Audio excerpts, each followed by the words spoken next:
So welcome to the Future Creatives Podcast, a podcast for a motivated community of creatives and impact investors that are purpose-driven. Now, we're revolutionising the arts and culture using purpose and decentralised finance, DeFi, to fund creative projects and spaces that are owned and led by the audience and the artists and impact investors. Tune in for the news, views and interviews about how, 1, we're making it easier for creatives to fund their projects and increase their income. 2, we are revolutionising the creative value chain. And 3, unlocking new opportunities for impact investors in the creative industries that were previously unavailable. So join us as we dive into the creative technologies, trends and talents that are reshaping the creative industries of tomorrow, and how that is going to disrupt the way that arts and culture is funded, distributed and validated. And remember to like, subscribe and share, because there's more of us that want change that are out there.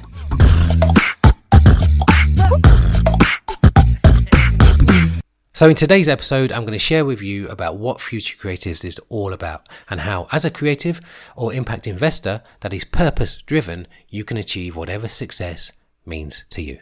So the Cultural Assembly presents Future Creatives. Now, it's a platform that aims to revolutionise funding and investment for the arts and culture using decentralised finance, DeFi, and audience/artist-owned creative spaces. If you're not sure what DeFi is, that's not the point of this post. I've done another episode on that. Alternatively, you can search YouTube University and put in what is decentralised finance. Anyway, let's get into this. So, I'm one of the co-founders of the Cultural Assembly, and other co-founder is Maya Alexander. And basically, probably 5 years ago, we brought our combined energy and about our combined understanding, about 30 years experience to be honest, in the arts, events, film distribution and marketing, as well as business development. Now, we're now taking that into the next iteration, which is the project Future Creatives, and it's where we're adding another 50 years of experience of people that have got experience in creative technology, blockchain development, real estate and community building. So in all, there's about 80 years of experience again in this project of people that are experts that have been doing this, that know exactly what they're doing and how to execute. So that's a bit of a background on the team. So what is Future Creatives? It's a movement and community that uses a decentralized finance, DeFi, funding platform to fund and finance creative projects, products and spaces. Now, these spaces are empty commercial buildings that will transform into a global network of audience, artist-owned creative spaces and venues. Now, they are also digitally connected. It's going to democratize the arts. It's going to make it creative, give you creative freedom, and it's going to revolutionize the creative and cultural industries. We strongly believe that. And that's come from our experience within the arts and looking at the nonsense that has kind of plagued every artist for as long as I can remember. I've been in the arts for 20 to 30 years. Same thing, same argument, same discussions, same things that are letting us down. Because without the creative, without the creator, there is no curator, there is no producer, because they have nothing to produce. There is no tastemaker, there is no gatekeeper. We, the creatives, are the center point of this industry. There would be no theatres if there wasn't a creative. I don't need to go on. I'm going to bore you with all the things that are connected to the industry.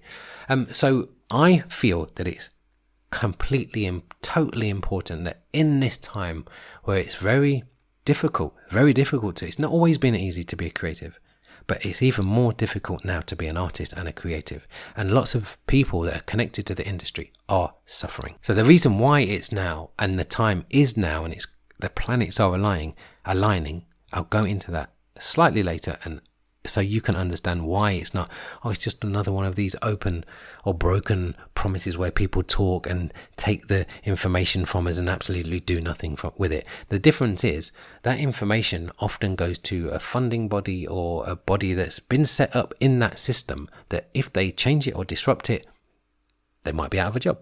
They might lose their livelihood. So we're looking at creating something that sits alongside where that is not serving its purpose for a whole lot of people. Because if you look at the industry, what we're in now and how the system works, the funding system works, The main funding body, I won't name any names, has been around in the UK for 60 years, and not a lot has changed. Definitely not in my time when I've been involved in it. And when you look at other industries that have been around 60 years, telecommunications, real estate, car design, just off the top of my head, you'll see that the amazing leaps and bounds they've made within those 60 years. And that's because they are serving their customers. They're listening to what their customers want. And at the end of the day, they need to sell stuff. The difference is here with creatives and audiences, we are their customers, so to speak. But they have no necessarily drive because they don't need to sell us stuff because they are bound by a system and helped by a system that funds things. So they don't really need to listen to us. They have their own opinion, and that's why they continue to do what they do. Anyway, so the problems that we're solving, we're addressing that badly designed system, because a lot of people say, oh, the system is broken. It's not broken. It was designed that way because people actually made it. People actually made it, made those decisions to make it what it is now. It's just the history of all those decisions that's come to the fore. This is where we are now. It's a badly designed, undemocratic and colonized art and culture funding system that's not equitable. It doesn't encourage entrepreneurial thinking and keeps artists poor and dependent. So we're also looking at the decimation of city centres and how commercial zones and this kind of ugliness and just the death of the high street, actually not the death of the high street, the transition of the high street, but people don't know how to use or how to aid that transition. They just think you go to the high street to buy. Nobody's got any money. They're not going to keep buying. So we're looking at the decimation of the city centres and basically people not knowing what to do with those big juggernauts of commercial spaces and the commercial zones that are caused by the empty properties.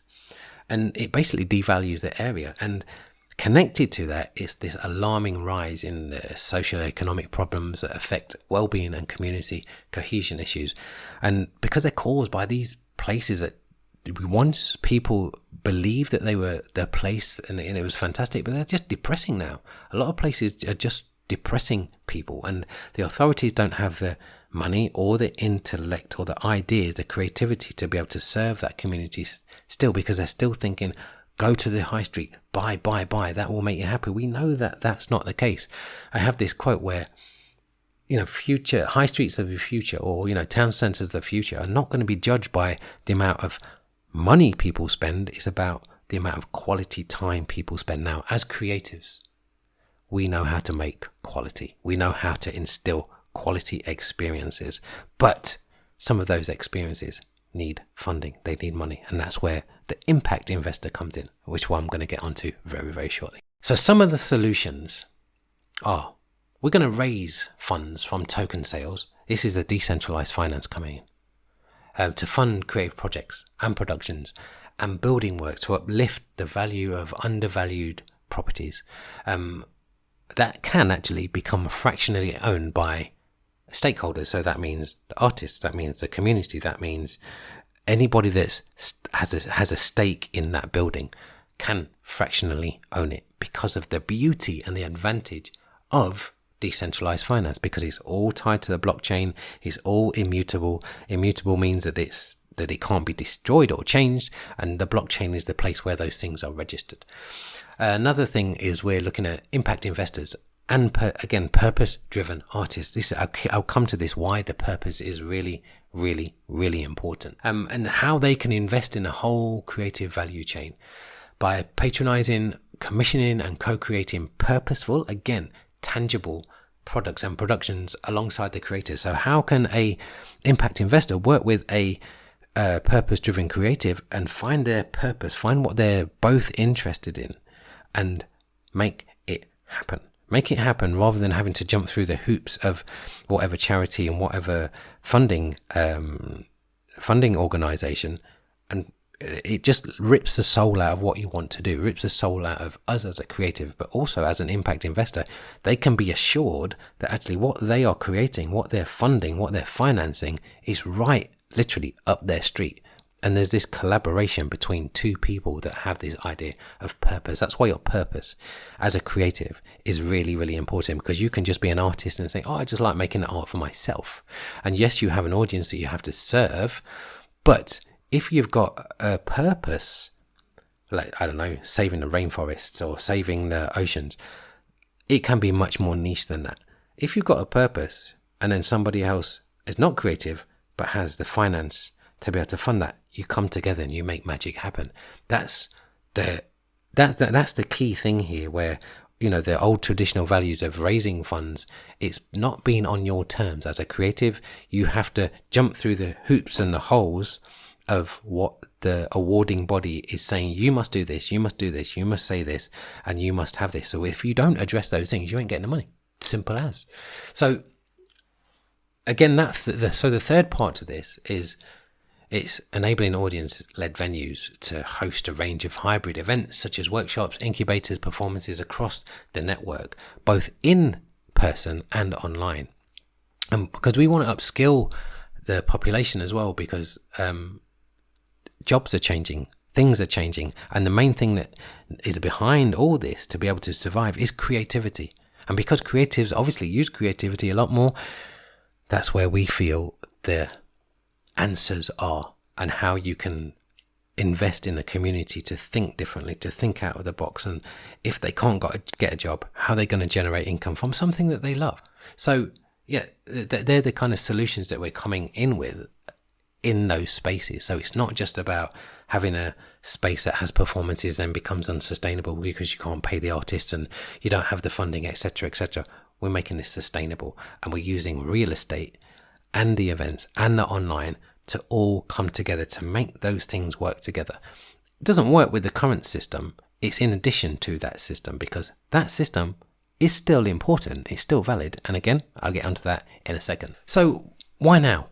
That's the important thing. As I said before, a lot of artists, a lot of creatives have filled out a form or gone to a webinar, and they've talked about their frustrations. And in, you know, funding bodies have talked about their frustrations, but there's absolutely nothing you can do about it if the system doesn't allow it to happen. So I know I've spoken to artists recently, and they're just so despondent about the future and about being able to have influence on the future, because they are thinking of a system that was there before, and the people and the organizations that they went to before, they've gone to time and time again, and there has been no change. There's been real radical change. So again, why now? Because, you know, gone are the days of the cultural gatekeepers, those that stifle true creativity based on their opinion, based on their budget, based on their opinion of quality. It's, you know, art is, and creativity is subjective. So how does one become an expert in it?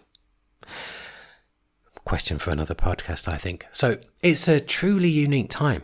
It's a truly unique time when creatives and their audience have the opportunity to truly connect globally through a shared purpose that's facilitated by new technology and decentralized funding and thinking. The planets have aligned when it comes to the ability to make change without having to appeal to the system that has put the system that doesn't work anymore in place. I mean, the technology, the global reach, and the purpose are all key factors why this time right now is crucial. And for people and creatives to not get on board and not create their future, it's just going to pass them by. It's going to pass them by like, you know, like NFTs did for a lot of artists, where once they realized what was going on, they tried to jump on it, and it's like, it's gone. The people that made the money from NFTs were techies, because they understood the exchange of crypto or decentralized finance. They created something tangible, even though it was a JPEG, and people thought about, oh, what the hell does that mean? A JPEG, you're going to pay $2 million for a JPEG. With NFTs, it's not the thing that you look at that is the value, it's the smart contract that goes underneath it. So you can screen grab the same picture and still have it and look at it, but you don't own it. There's not a smart contract dictating that you have that ownership. So another example is like the Beatles have this album, like the real album. I think it's worth like $600,000 or $700,000. I forget what album it is, but you can listen to the album on Spotify. But the owner who owns the hard copy, the vinyl, that has the ownership, the receipt, that's where the value is. That's where the value is in NFTs. It's in the ownership. So you as creatives, if you are a creative or if you're an impact investor, there's a great opportunity, especially now with Bitcoin. They've started to do NFTs and they're called ordinals. Again, another podcast, and I will come to that later. So going back to this whole thing of gatekeepers and tastemakers, they've got us this far, which is far, but it's limited to where they can take us because they're tied into a thought process and a programming process that is bound by that badly designed system. And it's hard to change any system or institution. We know that. This is why we have disruption. It's why we have disruption in things like, for example, like the hotel industry with Airbnb. People didn't stop staying in hotels. Uber, people didn't stop using taxis, and Bitcoin, that didn't shut the banking system down. So what we're doing with Future Creatives, we're not looking at shutting down the funding system. We just see that the holes that have existed in it for ever, as long as ever, they're not being plugged. And they're getting, if anything, they're getting worse because money's getting less. It's going elsewhere to pay for wars. It's going to where it's going everywhere. We know that the art suffers first. So, you can't blame the people. You have to blame the system. You can't blame the people that do the work and that are struggling to make those changes. You have to blame the system that's no longer fit for purpose, or even better than blame, just create another one. That's what we're doing. One that works so users can make a decision which one to use, or a combination of the two. Now, like I say, we're not looking to destroy the system that exists because a lot of people live on that. We've talked about, the creative, the idea, and how many other people benefit from that initial idea as creatives. But, the creatives get the raw end of the stick. They're very rarely on a salary. But the other people that benefit from those creative ideas are often on a salary. So why does the creative, the engine room, the spark miss out? So that's what we're looking to change. Because, like I say, a lot of people live on it and they're tied into that system, but it's quite a small percentage of people that really benefit compared to those that don't. We just want the industry to survive through these turbulent times and be in a better shape than it is now. There's a quote that I remember by Elon Musk, and he was talking about he wants to speed up the exploration of space and getting to Mars. And somebody says to him, well, so what if somebody gets there before you? And he says, it's not about getting there first. I said I want to speed up the process. And if somebody beats me there, then I've actually succeeded what I want to do. So for us, it's about diversifying this process and diversifying the way that people can create art and how they can come together. So it's not about us being first. We're just actually, I believe we're first in trying to create and address the issues head on without having to go back into the same system that's creating the issues. After all, creativity is the foundation of human evolution. Surely we should honor that and honor the creatives and find ways to protect it.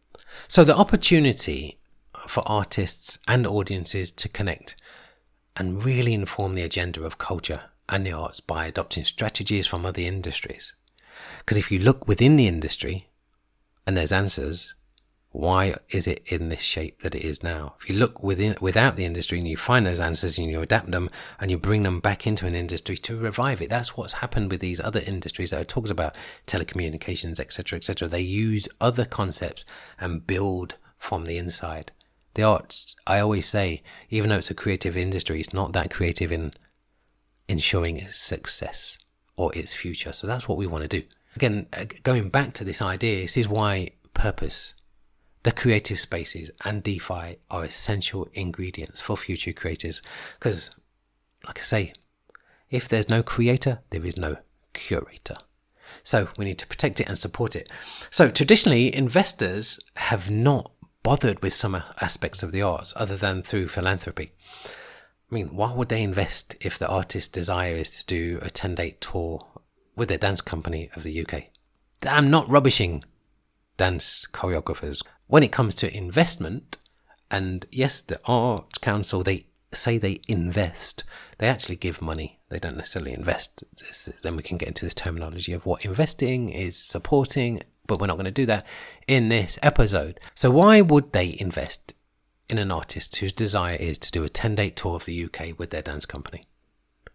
Now, we have to amplify that reach by using Web3, all the things that we're talking about, that we're going to be talking about in Future Creatives in our Patreon. That's how we're going to this is how we're going to grow this community, through Patreon. I'll tell you about that in a bit. So we're going to use Web3 to help artists grow and amplify their ideas. So the artist is fulfilled, and the supporter / impact investor is fulfilled, and the audience is fulfilled. So that's what a true joint venture / collaboration is. It's a win-win for everybody. So times are changing, and you may have heard recently about this thing called the Great Resignation. This is where people leave companies because they don't align with their own ethics, or they take lesser paid jobs because that company that they've gone to the lesser paid job for, their ethics do align with them. The same is happening with investment. This is why we are only interested in working with impact investors, those that want to make money and make a difference. Now, couple this with a creative mind and how they are able to connect with people emotionally. It's a winning combination. Newsflash, the creative gets paid fairly because the partnership is based on purpose and how the creative can build their portfolio of work, and the impact investor can build their portfolio of investment, of work. It's the same sort of thing. You're both wanting to build what you desire, what you love. But like I say, not every investor is purely money motivated, or every artist so self-absorbed they don't see the bigger picture. But that's what people think about, each industry. You've got investors that think that artists just eat lentils and go around in bloody Birkenstocks, but we know that's not true. And a lot of artists, but they just think that investors are just about the money. That's all they're about. But it's not true. I've met people on both sides. Yes, there is those people, but there's also more than that. For those that are the stereotypical ones that I've just outlined, this won't work for them. But the good thing is, it doesn't need everyone for it to work. We can make it work. Those that are smart enough to see that there's an alternative. A creative is never short of ideas.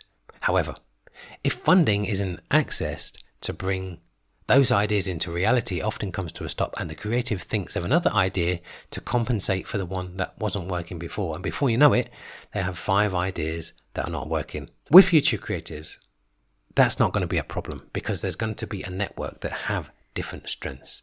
Problem solvers, creators, amplifiers, etc. Because we'll be working with people that might not have creative ideas, but they know how to amplify an idea or tweak a detail to help it launch. So the opposite is true. A producer needs ideas to produce. So we are bringing all those different skills and individuals seeking collaboration and joint venture together, where they can focus on their strengths. And you basically create a team, and they're bonded by, again, purpose. You're going to get tired of hearing that, but it has to be purposeful. So here's how we might raise some of those funds. Now, a point to creatives and artists: do not be turned off by the word profit. Now, you've been conditioned to associate that with greed in a fund, because the funding system keeps you dependent and often poor.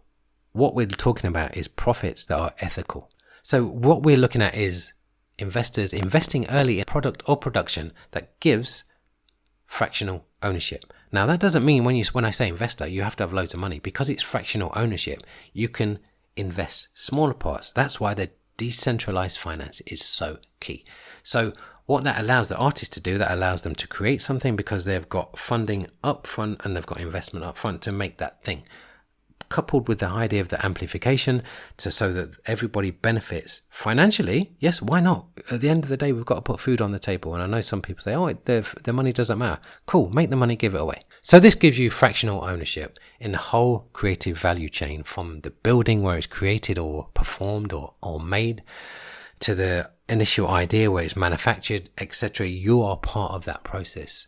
It's a little bit like crowdfunding, but you're connecting on purpose and you're bringing that audience with you. So then after that, when that product or production is launched or sold, the supporter profits from sales, and the creator profits from sales by selling tokens, again with the DeFi, to later stage investors at a higher price. There's nothing wrong in making money. It's absolutely fine for those people that are still struggling with that idea. Anyway, so part of this other level of tranche of funding is going to come from properties that we cash out on, the difference between the investment and the purchase price and the higher gross development value. That's, for people that don't know, that's called the GDV. How you create that by adding value when transforming empty, below market value properties into innovation, creative and performance spaces. That again, you can probably start to see the chain joining together now, where you have the spaces, you have the audience supporting them, you have the events that are taking place that are curated and created by the audience. This is what we're aiming for. There are dozens of approaches. There are dozens of approaches that we've borrowed, like I say, from other industries that work, that have made those industries progress. So part of that education and part of that mindset shift is going to be through our Patreon. That's what we need. We're not just going to put this out on the web just for people to like. And basically, sometimes when you build an audience and they're not committed, it actually slows things down, because you think that they're going to be involved. You think that you're going to ask them a question that is going to come back, and you just get silence, because guess what? They're busy out there trying to raise money through the normal ways to make their shows, to make their products, and they just are not focused on how else you can do this. So there are dozens of approaches that we'll use in Future Creatives. However, for the community to understand each other's needs, the creative income generation strategies and mindset shifts, we need to build that community on Patreon. There's a link to join the priority list somewhere around this post. So go there, join it, like it, send it to somebody else. Because you're probably asking the question, why do I need to sign up with my email? Why can't I just like it? Liking stuff is just so old school. It's just there's no effort in it. It's like. I like that. You like it, but we want you to love this. We want you to be passionate about it. There's no passionate about, there might be a heart sign, but actually when you go and bother to put your email, we know there's some sort of commitment. Because another thing why we are desiring or wanting to build the email list, because these social media platforms are great for allowing us to connect on a surface level with the community. However, they own the data. So if that platform goes down or we get shadow banned because of a fact checked, we lose our community that we've built. So liking a post is great, but just that small step of committing your email lets us know you're committed. This is not going to be something where you benefit as a spectator, where you think, let everybody else do the work, then I'll jump on board and and enjoy the labor or the commitment of other people. It's not going to happen like that. So listen to the podcast and enjoy what's going on, but if you want to benefit from it, you've got to be there. You've got to be there at the inception when we start, because others are going to support. They're going to support our progress, and being active, they're going to be rewarded by tokens, NFTs, access to exclusive events and training, and that's what our Patreon is going to be. That's why we're doing it. So, just to kind of close this episode, so we imagine a world where creatives, audiences, consumers, and investors who are purpose-driven add a new layer to the arts, creative, and cultural landscapes that is completely sustainable. Like the Great Resignation, we have the ability to choose what we align with and be able to sustain it. We imagine not having to go for handouts, and our network of digitally connected creation spaces facilitate creative freedom, audience satisfaction and innovation, and creative skills training for local communities, and finally, creating exceptional places to live, work and play. People, it's up to you. Go beyond being a keyboard warrior and make that difference you want to see. Join and build this community so you can be part of this cultural revolution. Go sign up and share this post, because the only way to predict the future is to create it. Signing off, hope you enjoyed the episode. Go, join, get involved. We'll see you on the other side in the next episode.